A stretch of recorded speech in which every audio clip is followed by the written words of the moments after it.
How's it going, everybody? This is AfroDJMac, and I'm here with the 52nd free weekly Ableton Live Rack, which means it's been a whole year of free Ableton Live Racks.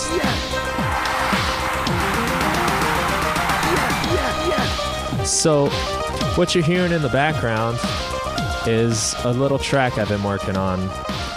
And what I'm going to do is give you some of the sounds I used to create it.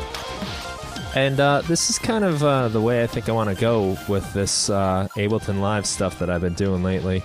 You know, make some tracks and give them to you, and let you have the pieces that I used to make it.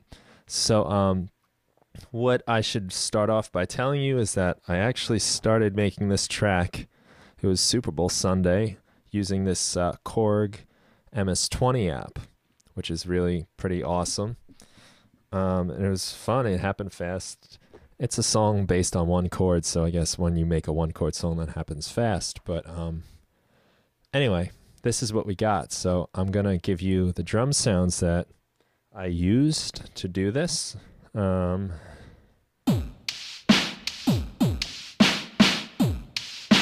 are them. And I put some controls for compression that you can kind of mess around with. Some reverb. Bit crusher. And what I did with the bit crusher and also the chorus is, let me show you. I made two chains. And on each chain I put this EQ3 on there. And the chain with the redux or the bit crusher and the chorus only has the mids and the highs going, so only anything above 250 hertz. And the other chain is only letting 250 hertz and below go through. So this prevents your low end from getting affected. And if you listen to the sound of this, we're not denigrating the sound of the bass frequencies at all, just the stuff above the real low sounds, which is really cool for like getting these interesting glitchy drum sounds. Now, what I should say about all these racks is kind of cool is that this is not capable. I mean, you can't do this on the iPad app, so we're using Ableton to expand our horizons and possibilities. So that's the drum sound we have. Next is the kind of lead sound that you heard, and this is it right here. I'm just working with the simpler versions. I did use sampler, but this is, you know, so everybody can have it. We have control over the filter. We have control over the filter type, which can make some cool sounds if you can get some nice glitches just moving that as you go. Shaper, add some grit. This chorus and delay. The original sound that you heard in the track had delay on it, a quick delay. Oops, that's not what I want to be messing with.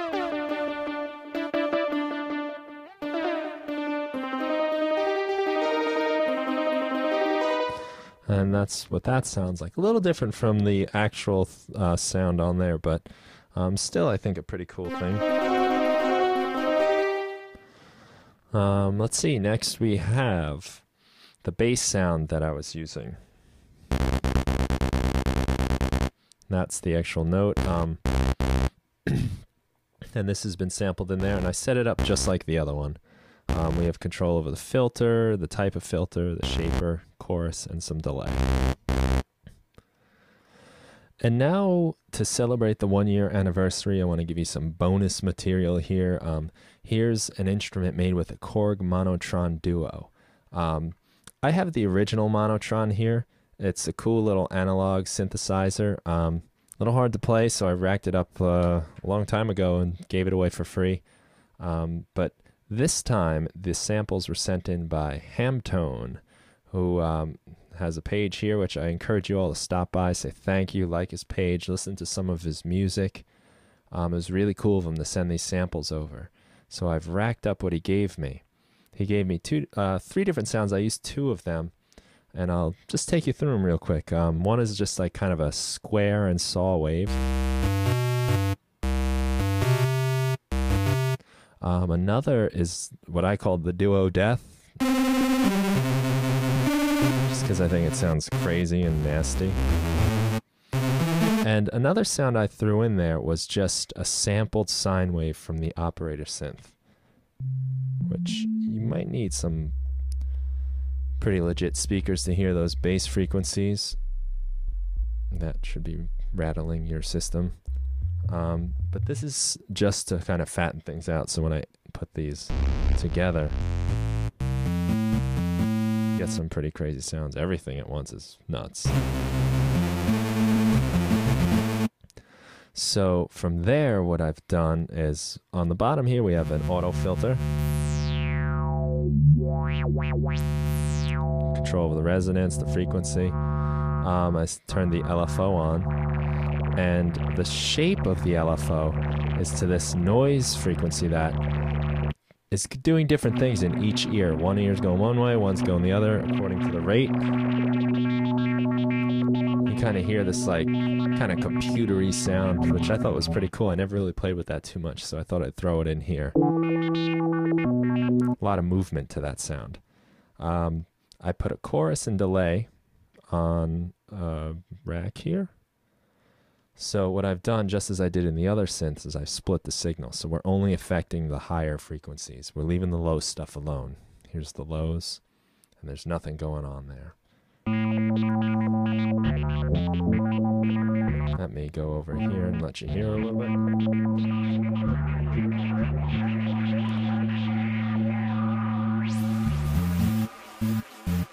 Our bass sounds are getting through totally clean. I get real low. You'll hear there's like no delay on this sound, because it's too low. It's not going through there, but as we turn the other stuff up, now we get our delay. So thanks again to Hamtone for sending that in. Really awesome stuff. Again, check out his Facebook page. And I have one more little treat for you. So right here I have a double bass sampled from our good friend JMDG. You might remember him from the dirty muted trumpet, the shaky trumpet. He provided some really cool trumpet samples, and he got his hands on a big upright bass, and he has sampled it and made a really cool instrument for us. I didn't even touch this one. This was really awesome. So check out his site, jm-dg.bandcamp.com. I'll post some of his other links too, but let me just let you hear this thing.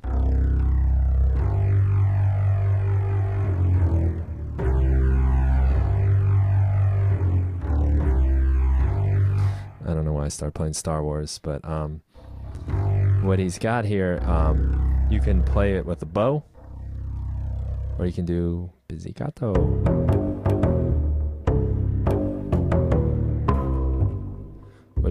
And he's set it at 2 different velocities, so you get different notes for each one. He put the reverb on it, some ping pong delay, a little distortion, some vinyl distortion down here. Hear that? Can help you make your bass sound a bit like, you know, it came off a record, a filter, and an arpeggio delay. I mean, how awesome is this? When you put this about in the middle, you're getting the pluck and the bow, which I don't think you can do in real life.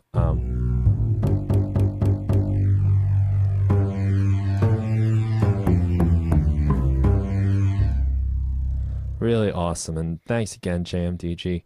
You are the man. You've supplied us with lots of cool instruments. And thank you to everybody that's been following. Really psyched about this being 1 year and sharing you this Korg-asbord of stuff. I will continue sending out free stuff for you guys to have. It's been a lot of fun. I really do appreciate you checking this out.